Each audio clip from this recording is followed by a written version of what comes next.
ഞാൻ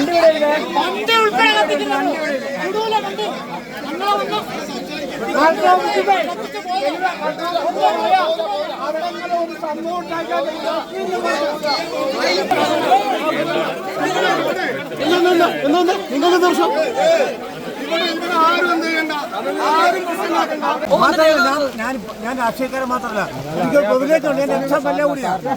എനിക്ക് പ്രിവിലേജ് ഉണ്ട്. ഇവിടുത്തെ നാട്ടുകാർ കൊടുത്തോളാം. 2024 ഏറ്റവും വലിയ ദുരന്തമായിരുന്നു വയനാട് ഉണ്ടായ ഉരുൾപൊട്ടൽ. വയനാട് ജില്ലയിലെ മേപ്പാടി പഞ്ചായത്തിലെ പുഞ്ചിരിമറ്റം, മുണ്ടക്കൈ, ചൂരൽമല, വെള്ളരിമല വില്ലേജുകളിലുണ്ടായ ഉരുൾപൊട്ടലാണ് കേരളത്തെ കണ്ണീരിലാഴ്ത്തിയത്. ഇപ്പോഴിതാ മുണ്ടക്കൈ, ചൂരൽമല മേഖലയിലെ ജനങ്ങൾ ആശങ്കയിലാണ്. വീണ്ടും ഉരുൾപൊട്ടൽ ഉണ്ടായതായാണ് സംശയിക്കുന്നത്. ഈ പ്രദേശത്ത് ശക്തമായ മഴയും കുത്തൊഴുക്കുമാണ് ഇപ്പോൾ ഉള്ളത്. മേഖലയിൽ നിന്ന് വലിയ ശബ്ദം കേട്ടതായി നാട്ടുകാർ പറയുന്നു.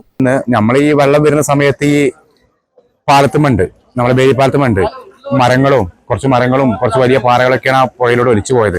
പിന്നെ ഉരുള് പൊട്ടിയിരിക്കുന്നത് പുഞ്ചിരിമഠത്തിന്റെ ആ ഭാഗമാണ് പൊട്ടിയിരിക്കുന്നത്. ആദ്യം പൊട്ടിയതിന്റെ ബാക്കി പൊട്ടി വന്നിരിക്കുന്നത് ഞങ്ങൾ ശരിക്കും കണ്ടതുമാണ്, ഒച്ച കേട്ടതുമാണ്.